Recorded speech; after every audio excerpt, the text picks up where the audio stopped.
guys so much for tuning into Movies You've Seen. I am your cinematic host, Liv, and yeah, I'm back after 4 months as if nothing ever happened. And nothing did happen. Life was just lifing. And just make sure you like this video, comment on it, and subscribe to my channel. And I promise the consistency will pick up. Killers of the Flower Moon delves into a chapter of American history where the Osage Native Americans were subjected to exploitation and the horrifying acts committed against them by their conspirators. Hi.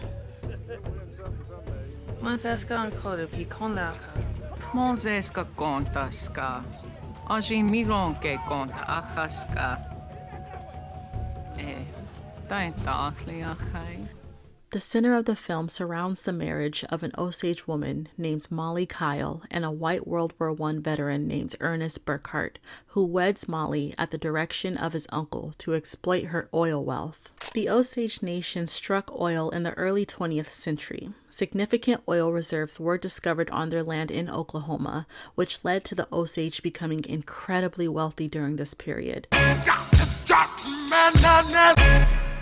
This afforded them luxurious amenities, investments, real estate, healthcare, and legal assistance they wouldn't have access to otherwise. You see, in 1906, after almost 45 years since the Osage Nation lawfully obtained and established a permanent reservation in north central Oklahoma Indian Territory, a historic agreement was reached between the Osage Principal Chief James Burkhart and an attorney named John Palmer, who was of partial Native American heritage.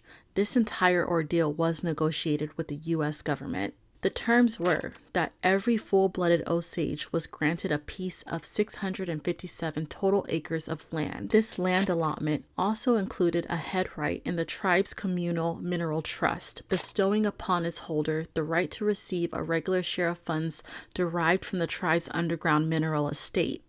In simpler words, they got a share of the money earned from the resources like oil on a specific piece of land. Oil was discovered beneath the Osage reservation. The Osage became some of the wealthiest individuals globally. They were considered the richest people per capita in the world at that time. But there's a twist, as there always is. Their money had to be entrusted to the stewardship of white overseers. The Osage were not granted complete autonomy over their own financial resources. I drink your milkshake. I drink it up. If you know, you know. The U.S. government initiated the onset of systemic corruption. It was an unethical structure which dictated that any Osage individuals deemed incompetent would have a guardian appointed to manage their financial affairs. This system often resulted in these guardians withholding or misappropriating Osage funds. These laws, along with other broader federal policies, contributed to the exploitation and tragedy described in Killers of the Flower Moon. You know, you got nice color skin. What color would you say that is? My color. Controversy could raise at the dynamic between Mollie and Earnest. It was a marriage between a victim and their conspirator. Earnest, the conspirator, worked as a taxi driver in Osage County when he first met Mollie. He had just returned from World War I to live with his uncle William King Hale, a prominent businessman and reserve deputy sheriff among the Osage Nation. William was insistent on being addressed as King. He also insisted that Earnest sought to marry Mollie to gain control of her estate. Earnest, an indolent simpleton, is easy to persuade and does his uncle's bidding. A romance develops, they marry, and live unhappily ever after. Most Osage don't live past 50. With these women dying, with how Osage suffer from illness, you have to make it the head rights come to you. You see? Mollie's sisters, amongst others in the Osage country, are killed off to further exploit their wealth. Mollie and the Osage people eventually make it to D.C. to plead with President Calvin Coolidge to send help, and it doesn't fall on deaf ears because the BOI, before they became the FBI, come to investigate. Through a tangled web of lies, deceit, poison, and greed, the truth eventually uncovers itself. and in a result of great loss, you'll see that none of it was worth the money in the end. This movie is a throbbing reminder of the perfidious history embedded on American soil. As an American, I never knew about this story, but it is one of many that are finally getting the attention that they should have gotten much sooner. In the pre-show before the movie, Scorsese revealed that this has been a passion project of his for years, hoping that it brings awareness to a brutal yet important part of American history that many may just be learning about. Just like American slavery, the effects of what happened to the Osage are still present, and while there is still much untold, Scorsese's depiction has left the door open for curious people like me. Regarding the film, Martin absolutely ate and left no crumbs. What I'm saying is that this movie was phenomenal. It was a 3.5-hour production that I was glad to sit through. Beyond the visually pleasing palette we get to feast our eyes on, I must mention the acting first. Of course, the DiCaprio surname rings bells in Hollywood, and he is 1/3 of the reason most people will come to see this. He's no stranger to immersing himself in the complexities and inner turmoils of the characters he embodies. Ernest Burkhart in this depiction was a hollow shell of a man with little integrity and even less dignity. He let the whispers of mischief from his uncle lead him straight into a noxious chasm of greed, one pitfall after another. Under Scorsese's direction, DiCaprio was able to convey a wide range of emotions: genuine love, deception, affection, anger, angst, greed, and sorrow. It was Robert De Niro, however, that brought to life the chilling depths of conspiracy and malevolence. His portrayal of William King Hale created a haunting atmosphere, and unbeknownst to the Osage people, he was their own personal Grim Reaper. He portrayed himself as a true friend to them, speaking their language fluently, partaking in their ceremonies, immersing himself in their culture, but it was all to infiltrate their wealth.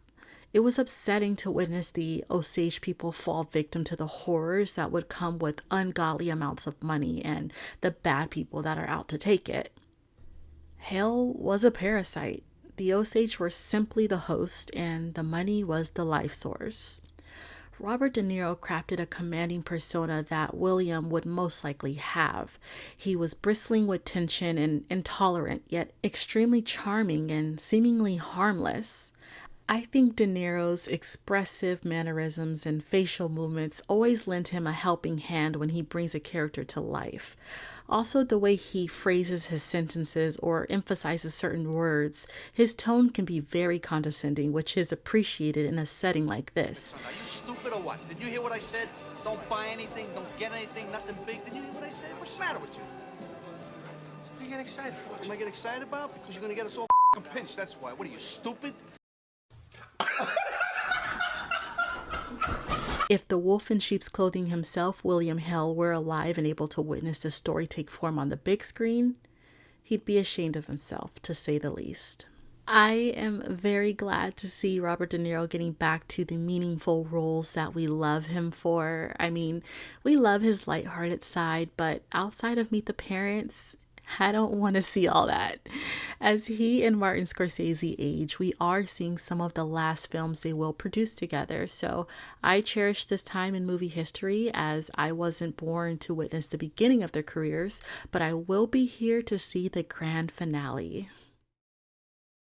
I was happy to see some other big hitters join the party, like Winston Churchill, John Lithgow, my boy Jesse Plemons. We go way back, to Mike. It's his sneakers, that's how I can play so well.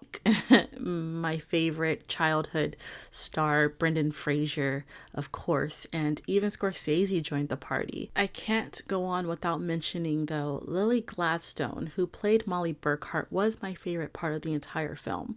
She spoke 1,000 words without even saying much. Her facial expressions either conveyed that she was consistently ahead of the curve, or that she was actively deciphering the hidden agendas of those around her. I hope to see her in more projects soon, but until then, I will take a look at some of her past work. 2.5+ hour movies, in my opinion, are for people that enjoy storytelling and the art of cinema. So if you're gonna find yourself complaining about the runtime, you should probably watch it in the comfort of your own home. The only thing about that, though, is you can lose the essence of what the story is trying to speak to you. In a completely darkened communal cinema equipped with surround sound, your attention is naturally drawn to the screen, where you can not only see but also feel the vibration of the dialogue and immerse yourself in the film's environment. Now, I'm not opposed to intermissions being brought back into theaters. I think they can bring a lot of benefit for people that, of course, want to go relieve themselves or grab another snack without missing the movie. But I do think social media has given us this fast food mentality and has cultivated this insatiable desire for immediate gratification. People don't like slow burns, slow buildups. They want action, bombs going off, and gunshots, which this movie does give you. Martin Scorsese's films are a masterclass in thematic depth, providing a rich tapestry of complex ideas and profound exploration of the human experience. Killers of the Flower Moon fearlessly examines morality, individuality, and spirituality, often blurring the lines between right and wrong. The characters grapple with their vulnerabilities and the consequences of their actions, creating narratives that resonate on a deeply emotional level. Scorsese's passion for cinema itself shines through in the themes related to the power of the medium, and as a movie critic, I found that this thematic depth adds layers of meaning and thought-provoking content to his films, making them more than just entertainment. They are profound reflections on life and society. Cinema needs to be saved by films like these, and thanks to the writer's strike coming to an end, creativity takes a W this time.